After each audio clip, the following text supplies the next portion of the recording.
जय श्री हरि विष्णु। सनातन धर्म के पंचांग के अनुसार 13 जुलाई 2023 को कामिका एकादशी का व्रत रखा जाएगा। इस दिन भगवान विष्णु की विधि पूर्वक पूजा करने से अकाल मृत्यु का भय नहीं होता, व्यक्ति को सारे पापों से मुक्ति मिल जाती है। श्रावण मास की कृष्ण पक्ष की एकादशी को एक कामिका एकादशी का व्रत रखा जाता है। इस बार कामिका एकादशी का व्रत 13 जुलाई 2023 को यानी कि गुरुवार कल को आ रहा है। यह चतुर्मास की पहली एकादशी है। चतुर्मास में भगवान विष्णु 4 महीने के लिए योग निद्रा में रहते हैं। इस दिन भगवान विष्णु की उपासना की जाती है और व्रत रखा जाता है। यह एकादशी की तिथि 12 जुलाई को शाम 5:59 से शुरू होकर 13 जुलाई शाम 6:24 पर समाप्त हो जाएगी।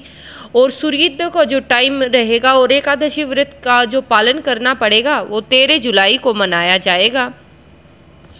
धार्मिक मान्यताओं के अनुसार कामिका एकादशी का व्रत करने से, भगवान विष्णु की विधि विधान से पूजा करने से व्यक्ति के सभी प्रकार के संकट टल जाते हैं और सभी कार्य सिद्ध हो जाते हैं। और इस दिन दान करने का एक बहुत ही विशेष महत्व होता है। साथ ही साथ तुलसी पूजा का भी बहुत महत्व है। लेकिन ध्यान रहे, तुलसी पूजा करते समय पौधे को हाथ न लगाए। ऐसा करने से साक्षात माँ लक्ष्मी रुष्ट हो जाती है।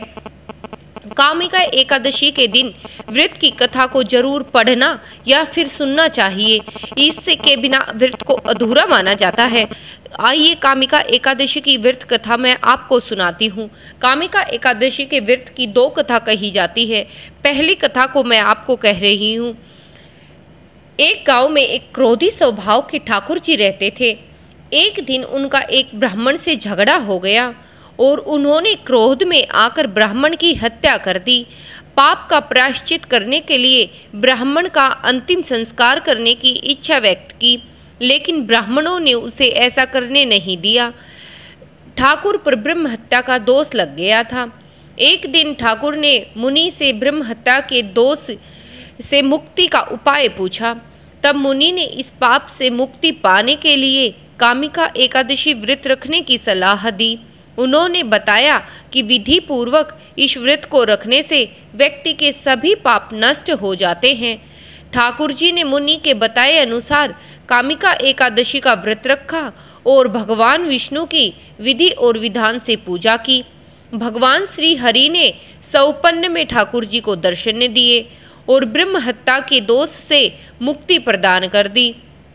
ऐसा माना जाता है कि जो व्यक्ति कामिका एकादशी का व्रत की कथा सुनता है, भगवान उसको सभी पापों से मुक्ति दिला देते हैं। कामिका एकादशी के व्रत की दूसरी कथा को कहती हूँ।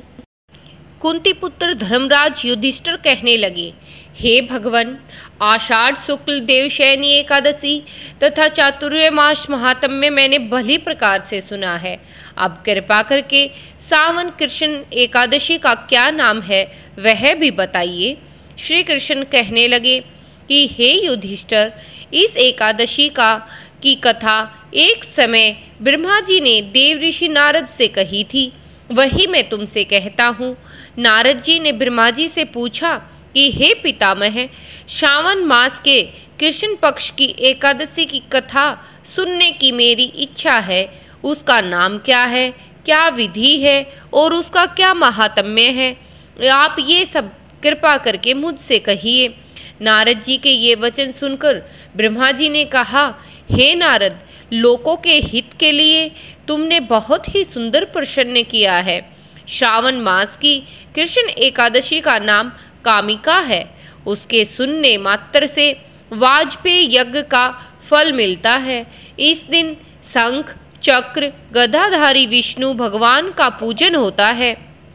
जिनके नाम श्रीधर, हरि विष्णु, माधव, मधुसूदन हैं, उनकी पूजा करने से जो फल मिलता है वह तुम ध्यान लगाकर सुनो।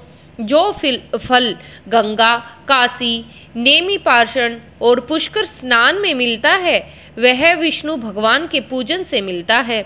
जो फल सूर्य और चंद्र ग्रहण पर कुरुक्षेत्र और काशी में स्नान करने से समुद्र वन सहित पृथ्वी दान करने से, सिंह राशि में बृहस्पति में, गोदावरी और गंडकी नदी में स्नान करने से प्राप्त नहीं होता, वह सब फल भगवान विष्णु की पूजा करने से प्राप्त होता है।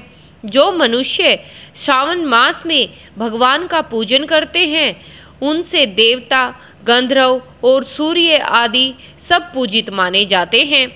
पापों से डरने वाले मनुष्य को कामिका एकादशी का व्रत और भगवान विष्णु का पूजन अवश्य करना चाहिए। पाप रूपी कीचड़ में फंसे हुए और संसार रूपी समुद्र में डूबे हुए मनुष्यों के लिए एकादशी का व्रत और भगवान विष्णु का पूजन अत्यंत आवश्यक है। इस प्रकार पापों के नाश का कोई उपाय नहीं है। हे नारद, स्वयं भगवान ने यही कहा है कि कामिका व्रत से जीव कुयोनि को प्राप्त नहीं होता। जो मनुष्य इस एकादशी के दिन भक्ति पूर्वक तुलसी दल भगवान विष्णु को अर्पण करते हैं, वे इस संसार में समस्त पापों से दूर रहते हैं। विष्णु भगवान रतन, मोती, मणि तथा आभूषण आदि से इतने प्रसन्न नहीं होते जितने तुलसी दल से प्रसन्न होते हैं। तुलसी दल का पूजन का फल 4 भार चांदी और 1 भार सोने के बराबर माना जाता है।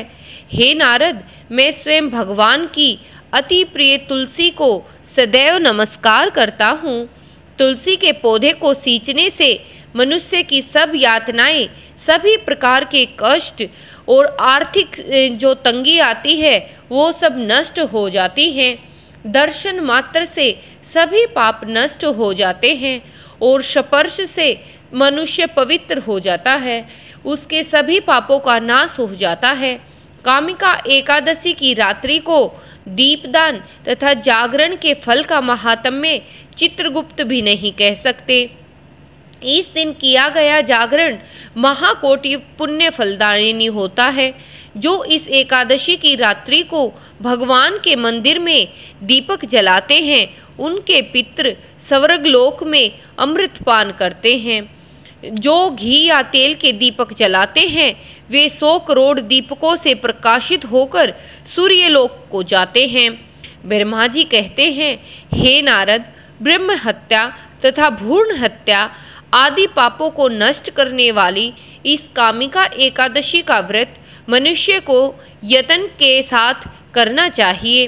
कामिका एकादशी के व्रत का महात्म्य श्रद्धा से सुनना और पढ़ना चाहिए।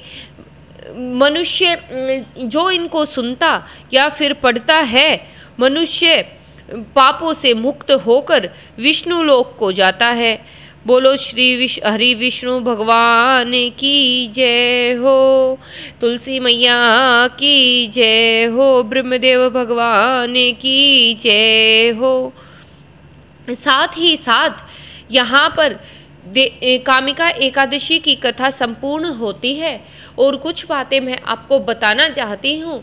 इस कामिका एकादशी का फल और भी 4 गुना बढ़ जाता है, क्योंकि अब की बार ये चतुर्मास न होकर 5 महीने का जा रहा है।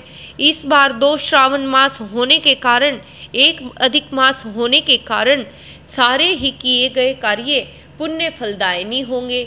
इन चतुर्मास का जो अधिक मास का जो समय है, उसमें अगर आप जरा सा भी पुण्य कार्य करते हैं, उसका कोटि गुना फल आपको मिलेगा। तो इसी के साथ श्री हरि विष्णु के चरणों में प्रणाम कर, भगवान भोलेनाथ के चरणों में प्रणाम कर मैं अपनी कथा को समाप्त करती हूँ। अगर कथा सुनने में अच्छी लगी हो और जानकारी महत्वपूर्ण लगी हो तो चैनल को सब्सक्राइब करें और वीडियो को ज़्यादा से ज़्यादा शेयर करें।